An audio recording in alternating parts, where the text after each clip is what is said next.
नमस्कार दोस्तों, मेरा नाम है कृष्णा और आप देखना शुरू कर चुके हैं मैकेनटेक का अगला एपिसोड। आज हम बात करने वाले हैं कि हमें एसी कैसे ख़रीदना चाहिए, क्या क्या चीज़ें ध्यान में रखनी चाहिए और क्या क्या चीज़ें हमें बिल्कुल बेहद ज़रूरी तरीके से देखनी हैं जब हम एसी ख़रीदें। तो शुरू करते हैं। तो सबसे पहली बात होती है हम एसी का साइज़ क्या लें। ये डिपेंड करता है दो चीज़ों पे, आपके रूम साइज़ पे और दूसरा आपके रूम जो है उस पर एक्सपोजर कितना है। तो इसकी गाइड ये है कि अगर 100 स्क्वायर फीट तक का रूम है तो 1 टन से कम का एसी आप ले सकते हैं। वो 0.8 भी हो सकता है, 0.9 भी हो सकता है, 0.75 भी हो सकता है। 150 स्क्वायर फीट का रूम है तो 1 से 1.3, 200 स्क्वायर फीट का रूम है तो 1.3 से 1.6, और 200 स्क्वायर फीट से ज़्यादा का रूम है तो 2 या 2.2 या उससे भी अधिक।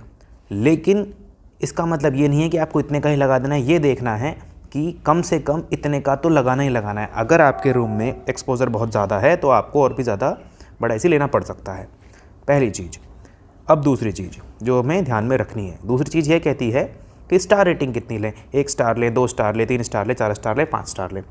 देखिए, इसमें जहाँ तक हो सके आप 5 स्टार लीजिए, लेकिन अगर आपका यूज़र बिल्कुल ही कम है, 1 या 2 घंटे चलाना है, आपको 3 घंटे से चलाना है, तो फिर आप कोई भी एसी ले लीजिए कम से कम स्टार का, कोई फ़र्क नहीं पड़ रहा, आपका बिजली खर्च में कोई अंतर नहीं आएगा कोई महीने में 10 रुपये का, 20 रुपये का, 50 रुपये का, वो कोई अंतर नहीं है। लेकिन आप 5 स्टार लेंगे तो उतना ही पैसा आप ज़्यादा दे देंगे। तीसरी चीज़, विंडो एसी लें या स्प्लिट एसी लें। इसका टू द पॉइंट सिर्फ एक ही आंसर है, स्प्लिट एसी ही लें, क्योंकि विंडो एसी के बहुत से नुकसान हैं। नुकसान नंबर पहला, कूलर और एसी में फ़र्क क्या होता है? सबसे बड़ा फ़र्क होता है आवाज़ का। विंडो एसी ऐसे आवाज़ करता है जैसे कूलर चल रहा हो, ठीक है, आपको कूलिंग तो देगा लेकिन आवाज़ बहुत ज़्यादा करेगा, वो आपको पसंद नहीं आएगी, पहली चीज़। दूसरी चीज़ ये है, विंडो एसी अनसेफ़ होते हैं।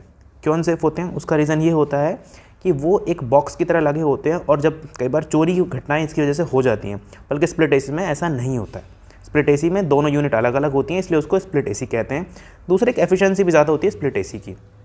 कहीं ना कहीं उसकी जो आउटर यूनिट होती है, एक्सटर्नल यूनिट होती है, आउटडोर यूनिट होती है, या फिर उसे रियल में देखा जाए तो असली टेक्निकल नाम से कंडेंसर यूनिट है। कंडेंसर यूनिट देखी जाए तो वो बड़ी होती है, तो एफिशिएंसी ज़्यादा दे पाती है। चौथी बात, inverter AC versus normal AC. Inverter AC को डीसी मोटर से भी चलने वाला कहते हैं, इसलिए उसको इन्वर्टर एसी कहते हैं। दूसरा, नॉर्मल एसी को कहते हैं फिक्स स्पीड एसी या नॉर्मल एसी जो भी होता है, इसमें एसी मोटर होती है। जो इन्वर्टर एसी होता है लगभग 45 डिग्री तक अगर आपका टेम्परेचर है तो उस पर काम करेगा। ऐसी बात नहीं, आजकल ज़्यादा वाले भी आते हैं। दूसरा जो फिक्स स्पीड एसी होता है वो होता है 45 डिग्री से ऊपर में भी काम करता है ईजिली, नॉर्मल एसी।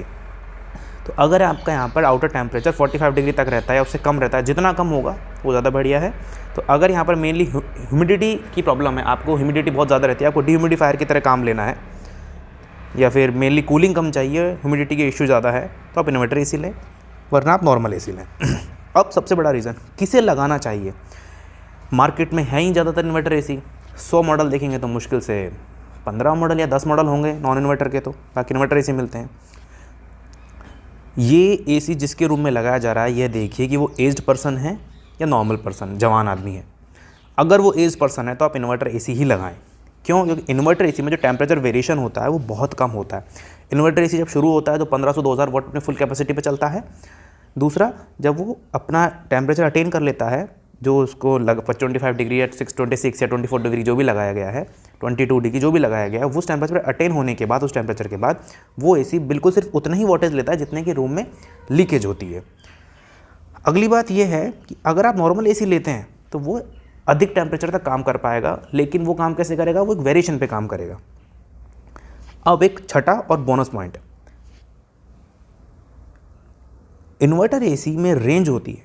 रेंज मतलब टेम्परेचर की रेंज नहीं, टेम्परेचर की रेंज में तो काम करता है स्प्लिट एसी, वो वाला फिक्स स्पीड वाला। जो इन्वर्टर एसी होता है वो एक रेंज में काम करता है, वो आधे टन में भी काम करेगा और हो सकता है वो 2 टन में भी काम करे। 1-1.5 टन का एसी थोड़ी ज़्यादा रेंज आगे अपने आप को पुश करके अधिक तक काम कर सकता है, और वो आधे टन में भी काम कर सकता है, 2 टन में भी काम कर सकता है। तो 1.5 टन का एसी 1.5 टन का ही काम नहीं करता, वो कम का भी काम करता है, ज़्यादा का भी काम करता है। आपने सारी गाइड सुनी, समझी, पसंद आई हो तो लाइक करें, कमेंट करें, शेयर करें और सब्सक्राइब करें। देखने के लिए धन्यवाद।